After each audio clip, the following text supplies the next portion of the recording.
Oke, halo, selamat pagi, siang, sore, dan malam.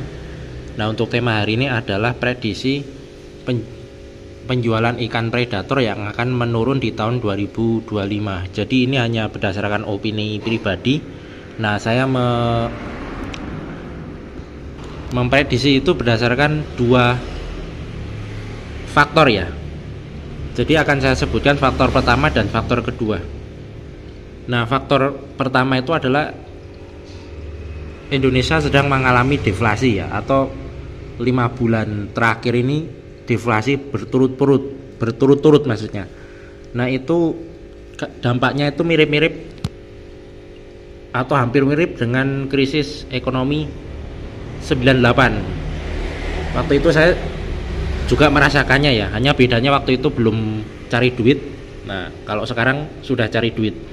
Waktu itu masih sekolah ya, jadi belum tahu tentang susahnya menghadapi krisis ekonomi di tahun tersebut. Mungkin orang-orang yang di atas saya usianya itu mungkin tahu pahitnya di masa itu. Nah, otomatis ketika sedang mengalami penurunan daya beli itu kan untuk kebutuhan tersier atau memelihara ikan predator, salah satu kasus kebutuhan tersier itu yang membutuhkan pengeluaran sangat banyak, misalnya untuk kebutuhan filtrasi airnya, kebutuhan pakannya, kebutuhan air juga, kebutuhan ini itu mereka akan mengurangi itu. Jadi mereka akan berhemat dan tidak mau untuk memelihara ikan yang untuk biayanya itu terlalu besar untuk di tahun tersebut. Kalau misalnya deflasinya itu semakin parah ya, misalnya sampai 6 bulan, 7 bulan, 8 bulan, 9 bulan dan seterusnya deflasi terus, itu pasti nanti berbahaya. Tapi kalau misalnya nanti misalnya di bulan depan itu mengalami perbaikan ekonomi, itu kemungkinan peminatnya masih ada dan tetap banyak. Tetapi kalau misalnya deflasi terus, nah itu nanti yang berbahaya. Kemudian yang kedua itu adalah banyaknya kasus orang yang bermasalah dengan hukum karena memelihara ikan predator. Jadi selama tahun ini saya lihat sudah ada 2 kasus. Yang pertama itu di Jogja, itu orang yang menjual ikan predator itu kena hukuman pidana.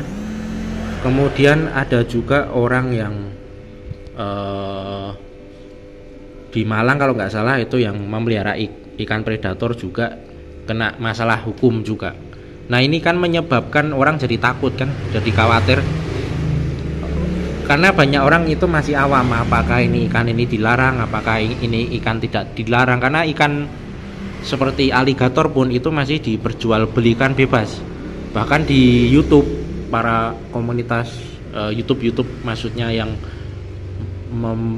kontennya tentang ikan predator itu masih banyak menampilkan ikan tersebut, entah yang ikan predator aligator biasa, aligator platinum, aligator apa, itu masih ditampilkan di situ dan orang kan jadi tertarik untuk memelihara itu. Nah, masalahnya mereka tidak tahu bahwa itu ikan yang dilarang dan nanti akan bermasalah dengan hukum. Begitu juga ikan lainnya itu yang misalnya bisa menyebabkan masalah ya, misalnya pelihara ikan piranha, pelihara ikan, bahkan peacock bass pun tuh sebenarnya juga termasuk ikan yang dilarang juga menurut Permen KKP tahun berapa itu. Ada listnya, itu banyak sekali ikan-ikan predator yang dilarang ya, dan itu sangat tidak jelas apakah dilarangnya itu dilarang dipelihara atau dilarang dibudidayakan atau dilarang dilepas liarkan. Itu jadi masih kurang jelas ya, karena banyak juga orang yang pelihara tidak kena masalah, tapi ada beberapa juga orang yang kena masalah. Jadi orang jadi berpikir juga, wah jangan-jangan nanti kena masalah, jangan-jangan. Akhirnya mereka memilih untuk memelihara ikan-ikan yang simpel saja, yang minim resiko dari masalah hukum tersebut. Misalnya pelihara ikan koi, pelihara ikan yang umum ya, yang sering dijumpai di toko-toko ikan hias dan sebagainya. Intinya yang mereka minim resikonya, misalnya pelihara ikan mas koki, pelihara ikan komet, pelihara ikan gupi, moli dan sebagainya. Jadi itu kan minim resiko. Misalnya kalau kita pelihara air pama, nah tahu-tahu terjadi sesuatu, pelihara ikan piranha, nah terjadi sesuatu, bahkan banyak ikan predator itu pun yang juga sebenarnya dalam kategori dilarang ya, atau kategori berbahaya, tetapi masih diperjualbelikan di pasar-pasar, bahkan di toko-toko ikan hias itu masih banyak. Nah tetapi karena itu tadi, karena masalah hukum yang masih kurang jelas, itu mungkin mereka menghindari resiko tersebut biar tidak terjadi masalah ya. Ada juga kan toko ikan hias yang dulu memajang ikan air pama besar itu, yang di Jogja itu, sekarang saya lihat sudah tidak ada lagi. Itu mungkin untuk menghindari resiko, karena memang itu tadi, karena memang aturannya masih kurang jelas ya, apakah dilarangnya tuh apakah dilarang memelihara atau dilarang melepas liarkan atau dilarang membudidaya. Jadi itu menurut saya saja ya. Jadi prediksi penjualan ikan hias predator itu kemungkinan menurut saya akan menurun karena ada dua faktor. Yang pertama itu tadi kondisi ekonomi yang daya beli masyarakat makin menurun, apalagi sudah terjadi deflasi selama 5 bulan berturut-turut. Ini mirip-mirip kasusnya seperti krisis ekonomi 98. Nah, semoga tidak separah itu juga ya.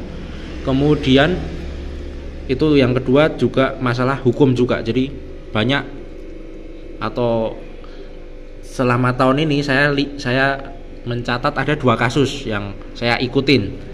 Yang pertama itu yang di Jogja, yang 2 penjual ikan predator itu kena masalah hukum. Kalau tidak salah dapat hukuman pidana 5 bulan kalau tidak salah ya, karena saya tidak update. Kemudian yang kedua itu yang kasus kakek di Malang itu, yang dia mempunyai ikan predator di pemancingan. Nah kemudian ada yang lapor, nah kemudian kena masalah juga hukum, kalau tidak salah itu 1 bulan hukuman pidana penjara sama denda berapa juta saya lupa ya. Jadi ada beritanya tersebut. Oke, sampai di sini saja. Selamat pagi, siang, sore, dan malam.